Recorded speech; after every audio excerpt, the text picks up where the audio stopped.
Welcome back to the Deep Dive.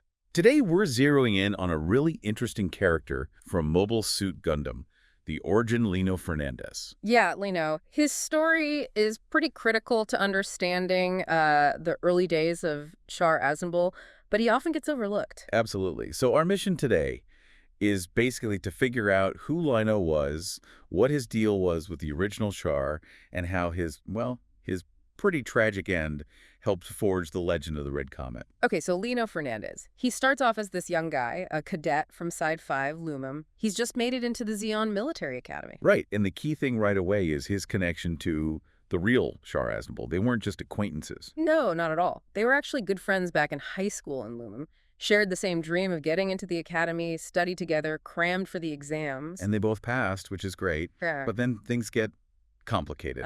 Because the Char that Lino meets at the academy, this is UC0074, Side 3, it's just not the same person. Not his friend from Loum. This Char is secretly Edward Mass, or rather, Casval Rem Deikun. Exactly. The guy who, arranged for the real Char to die so he could steal his identity. And Lino ends up being his first roommate. Wow, okay. So he's got a front row seat. He must notice things aren't right. Immediately. He remembers his friend Char and this new guy. The personality, the skills, it's all wrong. How so? What did he remember about the real Char? Well, the real Char was apparently more laid back, not exactly setting the world on fire academically, a pretty average student. But this new Char. Total opposite. Acing physics, getting perfect grades, suddenly amazing at sports like basketball and fencing. It's just jarring for Lino. And there was something else, wasn't there? Something physical. Yeah, the eyes. Lino distinctly remembered his friend having different colored eyes. Probably brown, maybe hazel. But this imposter. Piercing blue eyes. When he took off the sunglasses or visor, there they were. Casval tried to explain it away. Something about cosmic ray damage. Cosmic rays changing eye color. Yeah, Lino wasn't buying that, was he? Not for a second. It sounded completely unbelievable. Okay, so the suspicion is building. Then comes the Lunaball anecdote, right? This is pretty clever. Very clever. During a war game sim, Lino brings up this totally fake memory. He talks about some high school Lunaball final where the real Char supposedly led this heroic charge. Made the whole thing up. Completely fabricated. And he asks Char about it, and Casval, not knowing it's fake, just agrees. He confirms the story. Oh, wow. That must have been it for Lino. Confirmation. Pretty much sealed the deal. Right. So Lino doesn't just sit on this. He starts digging. Right. He looks into Edward Mass from Texas Colony. Sees the resemblance. And then he finds connections. The Mass family, Diablo Mass, and then Jim Morale, who is super loyal to Zeon Zoom Deikun. So he's pulling on threads that lead back to the Deikun family history, the father's death, the kids disappearing. Exactly. He starts putting together the pieces. Zeon Daikun's death, Casval and Artesia vanishing, Jim Morale dying under weird circumstances. And the final piece, the visual evidence. The clincher. He finds old news footage, Daikun's funeral. And there's young Casval Rem Deikun with those same blue eyes. Matching the imposter perfectly.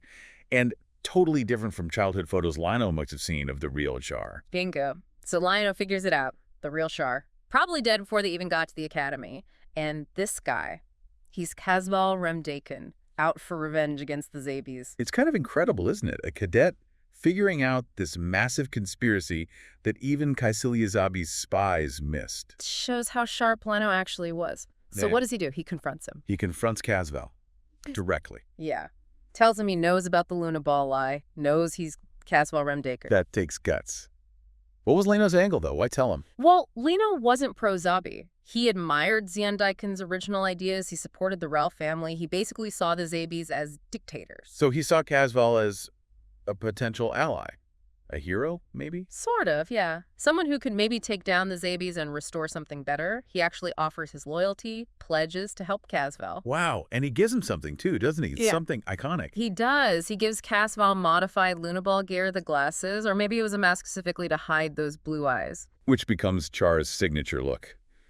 The irony is just, wow, deeply ironic. But this alliance, this trust, it doesn't last. No. Fast forward to UC0077, the Dawn Rebellion, Garmazabi's little uprising. Right. And amidst that chaos, Casval decides Lino is a problem, a loose end. Why? Fear of exposure? Or was Lino just too idealistic, maybe uncontrollable? Probably a mix of things. Casval couldn't risk his secret getting out, and maybe Lino's genuine loyalty felt like a complication he didn't need.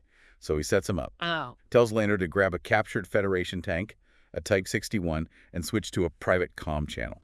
Just the two of them. Okay. Then Casval turns around and tells the other cadets a complete lie.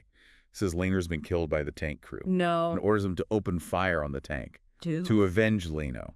So Lino's trapped in the tank, talking on a private channel. Screaming, probably, calling out Casval, trying to figure out what's happening. But no one else can hear him. His own side destroys the tank with him inside. That's brutal. Just absolutely cold. Yeah. It's the moment Casval truly becomes Char.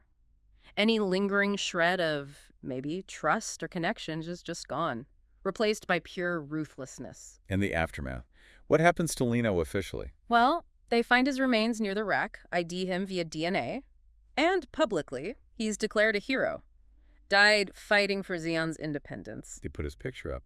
A memorial. Yep. Photo displayed, name etched in stone outside the academy. A martyr. The ultimate bitter irony, because only Char knows it was friendly fire that he ordered. That photo must have been a constant reminder for Char, the first real victim of his ambition. Definitely. Lino represents that lost innocence, the betrayed friendship. His death shows you just how ruthless Casval had become in his transformation. Lino offered him loyalty, a genuine alliance based on shared ideals, and Casval chose betrayal. That really sets the tone, doesn't it? It's a major turning point. Lino was a moral catalyst, in a way. Casval failed that test completely. His story really underscores the personal cost, the hidden darkness behind these grand historical movements, Makes you think about the individual tragedies. Absolutely. And if you want to see all this play out visually, Mobile Suit Gundam, the manga or the OVA series really brings it to life. Definitely recommended. So here's something to chew on. How different could things have been? What if Casval had trusted Lino, accepted that offer of loyalty? How might the universal century have changed? That's a big what if. A lot to think about. It is. Well, that's all the time we have for this deep dive. Thanks for tuning in.